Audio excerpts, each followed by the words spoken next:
প্রাথমিক বৃত্তি পরীক্ষার আমাদের যে প্রাথমিক বিজ্ঞান বইটা আছে তার প্রস্তুতি নিয়ে আমরা আজকে ক্লাসে হাজির হয়েছি।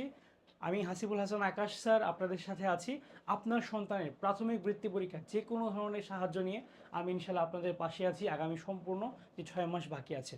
ওকে, সো আজকে আমরা আমাদের যে ধারাবাহিকতা আছে আমরা প্রাথমিক বৃত্তির প্রতিটা বিষয়ে ধরে ধরে ক্লাস নিচ্ছি এবং আমাদের কিন্তু প্রাথমিক বৃত্তির ব্যাচটাও আছে।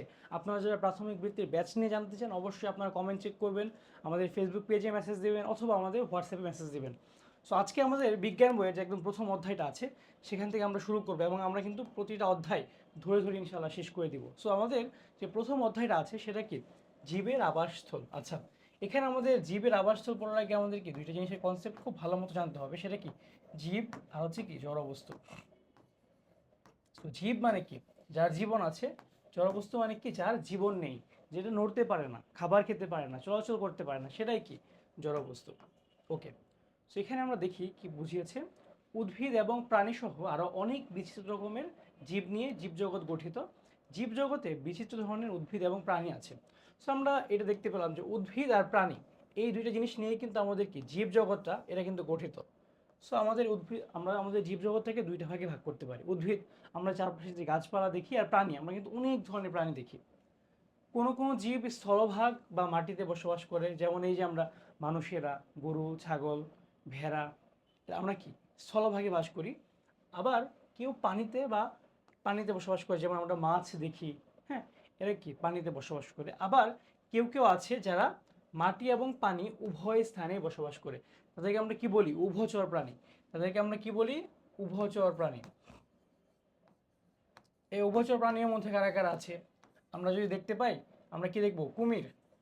কুমির কি জলেও বসবাস করে, সে কি স্থলেও বসবাস করতে পারে। ঠিক আছে, তারপর ব্যাঙ, সে কিন্তু দুই জায়গায় বসবাস করতে পারে। তারপর আমরা যদি দেখি এখানে আমাদের কচ্ছপ, সেও কিন্তু দুই জায়গায় বসবাস করতে পারে। ওকে, কোনো কোনো জীবের প্রয়োজন ছায়াযুক্ত পরিবেশ, আবার কারো প্রয়োজন আছে এমন আলো আছে এমন পরিবেশ। আচ্ছা, এরকম কিন্তু আমরা দেখতে পাই যে বিভিন্ন জীবের আসলে বেঁচে থাকার চাহিদাটা এটা কিন্তু বিভিন্ন ধরনের। ঠিক আছে, আমরা মানুষরা একরকম খাবার খাই, একরকম পরিবেশে বসবাস করি, এরকম কিন্তু পাখিরা কিন্তু অন্যরকম বসবাস করে। এই অধ্যায়ে আমরা বিভিন্ন জীবের আবাসস্থল, মানে তারা কোথায় বসবাস করে, বিভিন্ন আবাসস্থলে উদ্ভিদ এবং প্রাণীর ধরন, মানে বিভিন্ন জায়গায় তারা বসবাস করার ফলে তাদের মধ্যে কি বেসিক চেঞ্জটা আসে এবং তাদের টিকে থাকার কৌশল। হ্যাঁ, এই যে টিকে থাকার কৌশল, এটাকে আমরা কি বলি, অভিযোজন। এই ওয়ার্ডটা কিন্তু আমাদের কাজে লাগবে পরে, এই জন্য আমি আগেই বলে রাখলাম। অভিযোজন মানে কি, যে কোনো পরিবেশে গিয়ে যে মানিয়ে নেওয়ার যে প্রবণতাটা, যেটা আমাদের প্রাণীদের মধ্যে আছে, উদ্ভিদদের মধ্যে আছে, সেটাকে আমরা কি বলি, অভিযোজন। ঠিক আছে, সো জীবের আবাসস্থল, জীবের আবাসস্থল কাকে বলে, যেখানে জীব স্বচ্ছন্দে বসবাস করতে পারে। সো আমাদের কিন্তু এক মার্কের কোয়েশ্চেন আসতে পারে, আমাদের প্রাথমিক বৃত্তি পরীক্ষায় কিন্তু এ ধরনের প্রশ্ন আসে যে জীবের আবাসস্থল কাকে বলে। সো যেখানে জীব স্বচ্ছন্দে বসবাস করতে পারে সেটাই কি আবাসস্থল। এই যে স্বচ্ছন্দে বানানটা কিন্তু খেয়াল রাখতে হবে আমাদের। জীবের আবাসস্থলগুলো কি কি, এটা কিন্তু আমাদের নিজেদের করতে হবে কাজটা। কি কি হতে পারে দেখেন, জীবরা কোথায় কোথায় বসবাস করে। জীবরা কি পাহাড়ে বসবাস করতে পারে, পানিতে বসবাস করতে পারে, গাছে বসবাস করতে পারে, বিভিন্ন জায়গায় তারা বসবাস করতে পারে। আচ্ছা, বিদ্যালয় এবং নিজ বাড়ির আশেপাশে যে সকল উদ্ভিদ ও প্রাণী দেখেছি সেগুলোর নাম এবং এরা কোথায় জন্মেছে বা বাস করে তা ছকে লেখো। ধরলাম আমরা দেখেছি কি আম গাছ, তো আম গাছ আমাদের কি করব, কোথায় জন্মে সেটা আমরা লিখব। আমরা যেটা দেখেছি এটা সম্পূর্ণ আমরা নিজেদের আশেপাশে যা দেখেছি তার উপরে লিখব। প্রাণীর নাম, ধরেন আমরা দেখেছি মাছ, মাছ কোথায় জন্মে, পুকুর, নদী, খাল, বিল, সমুদ্র। ঠিক আছে, ওকে। আচ্ছা, এরপর আমরা এখানে একটা সারসংক্ষেপ দেখতে পাচ্ছি। বিভিন্ন জীব বিভিন্ন ধরনের আবাসস্থলে জন্মে এবং বসবাস করে। জল বা স্থলভেদে যেমন বিভিন্ন ধরনের উদ্ভিদ জন্মে, তেমনি বিভিন্ন ধরনের আবাসস্থলে বিভিন্ন ধরনের প্রাণীও বসবাস করে। আমরা দেখতে পাচ্ছি যে এই যে জলে স্থলে, এখানে উদ্ভিদ এবং প্রাণী দুই ধরনের যারা আছে তারা কিন্তু বসবাস করে দুই জায়গায়।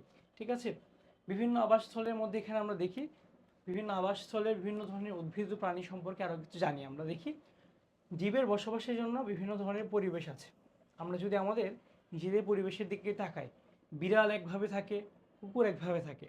আবার আমরা দেখতে পাই আম গাছ এক জায়গায় জন্মায়, আবার খেজুর গাছ কিন্তু আরেকভাবে জন্মায়। ওকে, যেমন জলজ, স্থলজ, মেরু অঞ্চলের পরিবেশ। জলজ কি, যেটা হচ্ছে পানি, পানি থাকে যেখানে। স্থলজ কি, যেখানে আমাদের যে ভূমি, এসব অঞ্চল। আর মেরু অঞ্চল কি, আপনারা যারা প্রথম ক্লাসটা করছিলেন আমি কিন্তু মেরু অঞ্চল বুঝিয়েছিলাম। এটা যদি আমাদের পৃথিবী হয়, পৃথিবী কি কমলা লেবুর মতো। সো আমাদের পৃথিবীর এই যে অঞ্চলটা আছে, এই যে অঞ্চলটা আছে, এটাকে বলে কি আর্কটিক। এই অঞ্চলটাকে আমরা কি বলি, আর্কটিক। আর এই অঞ্চলের নাম আপনারা অনেকেই শুনেছেন, সেটা কি, সেটা হচ্ছে অ্যান্টার্কটিক। এইসব অঞ্চলে কিন্তু অন্যরকম প্রাণী বসবাস করে। এগুলোকে আমরা কি বলি, পোলার বিয়ার, তারপর হচ্ছে পেঙ্গুইন। হ্যাঁ, এইসব প্রাণী কিন্তু আবার অন্য জায়গায় পাওয়া যায় না পৃথিবী। আপনি কিন্তু পেঙ্গুইন অন্য জায়গায় খুব বেশি পাবেন না, এসব পোলার অঞ্চল ছাড়া বা মেরু অঞ্চল ছাড়া। ঠিক আছে, সো একটা ইংরেজি শেখাই আমি আপনাদেরকে। এই যে মেরু অঞ্চল, হ্যাঁ, মেরু, এটার ইংলিশটা কি, পোল। এই যে এই পার্টটা পৃথিবীর, এটা হচ্ছে কি, এটা হচ্ছে সাউথ পোল, এটা হচ্ছে কি নর্থ পোল। নর্থ পোল মানে কি উত্তর মেরু, সাউথ পোল মানে কি দক্ষিণ মেরু। ঠিক আছে, সো এখানে আমরা দেখি যে পরিবেশের বিভিন্ন আবাসস্থলের যেমন ভিন্ন ভিন্ন বৈশিষ্ট্য রয়েছে, তেমনই এখানে বসবাসকারী বিভিন্ন ধরনের প্রাণীর মধ্যেও বৈচিত্র্য লক্ষ্য করা যায়। এই বৈচিত্র্য, প্রাণী বৈচিত্র্য বা বায়োডাইভার্সিটি, এই জিনিসটা কি, আমরা দেখতে পাই যে আমাদের পেঙ্গুইন যারা আছে বা যারা হচ্ছে বিয়ার আছে, পোলার বিয়ার, এদের মধ্যে যে ধরনের বৈশিষ্ট্য আছে আর যে ধরনের খাবার খায়, আমরা কিন্তু যারা অন্য জায়গায় বসবাস করি, জলজ বা স্থলজ প্রাণীরা, আমরা কিন্তু সেই সেম ধরনের মানে বৈশিষ্ট্য শো করি না বা দেখাই না। ঠিক আছে, এরপর আমরা দেখি এখানে স্থলজ আবাসস্থল। স্থলজ মানে কি, আমাদের যে ভূমিটা, ল্যান্ড মানে পানিতে না। হ্যাঁ, এটা কি কি, মাটি বা ভূমির পরিবেশ হলো স্থলজ আবাসস্থল। এটা কিন্তু পরীক্ষা আসতে পারে, সবাই দাগিয়ে নেই 1 মার্কের জন্য, যে স্থলজ আবাসস্থল কি, মাটি বা ভূমির পরিবেশে কি হচ্ছে, স্থলজ আবাসস্থল। উদ্ভিদ ও প্রাণীর একটি বড় অংশ স্থলজ পরিবেশে বসবাস করে। হ্যাঁ, আমরা কিন্তু দেখি আমাদের কিন্তু ম্যাক্সিমাম উদ্ভিদ প্রাণী কিন্তু এই স্থলজ পরিবেশে বসবাস করে, কিন্তু সমুদ্রের নিচেও কিন্তু অনেক আছে। স্থলভাগের উদ্ভিদ হলো আম, জাম, কাঁঠাল, নারকেল, কলা, নিম, করই, মেহগনি, এগুলো আমরা সবাই চিনি। এসব বড় বড় উদ্ভিদের নিচে ছায়াযুক্ত স্থান হলো ছোট ছোট উদ্ভিদের আবাস। যেমন বিভিন্ন ধরনের ঘাস এবং তৃণজাতীয় উদ্ভিদ।